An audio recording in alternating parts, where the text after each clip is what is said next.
Thank you, Mr. President. We also know that you're a deal maker, and then maybe coming back to Greenland and Ukraine. What kind of deal in the end do you see between the U.S. And Denmark?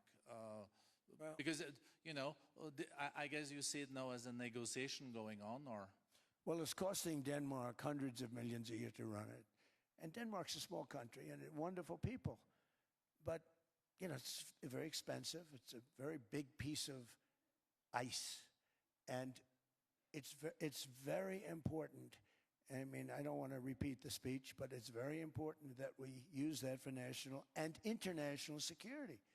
That can create a power that will make it impossible for the bad guys to do anything against the perceived good ones. And it's a great block for Europe. Just like, you know, Denmark was supposed to spend hundreds of millions of dollars. They didn't spend the money.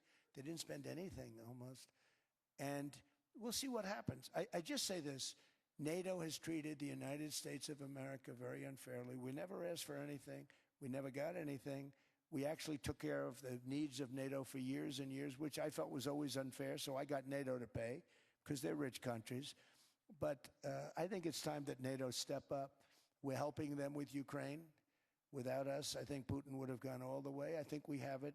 I think there could have been a World War III, if you want to know the truth. If Kamala was elected, or Joe, any one of those, you know, those thinkers, I think you could have ended up in World War III. And I will say Steve Witkoff has been dealing incredibly with, but we're not going to have World War III. We want to get it stopped, but we're not going to have World War III. I think if I wasn't elected, I think that could have evolved into World War III. It was a very, very bad situation. And it still is, but it's not that kind of bad. It's bad because so many young people are being killed. How close do you think there is on an agreement on Ukraine? I had the pleasure of speaking with Steve Witkoff and Jared Kushner yesterday. I know they're working hard on it. I know that they're also traveling now. Do you see this very close or still? Well, I hate to say it. I thought that was going to be, so I settled 8 wars plus. And I thought that was going to be one of my easier ones. Not the easiest. Some I settled in a matter of hours because I'm good at that stuff. You know, the United Nations should be doing this. I shouldn't be doing it, but it doesn't matter. It's got to get done, saving a lot of lives. We're saving millions of lives. With Ukraine, Russia, there's tremendous hatred between President Zelensky and President Putin. That's not good. That's not good for settlements. We know from dealing. There's abnormal hatred.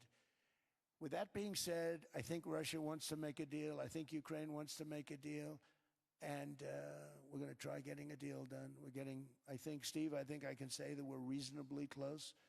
What happens is oftentimes we'll have a deal with Russia. Russia's set, and President Zelensky will not do it. You saw that when he was in the Oval Office. I was not happy.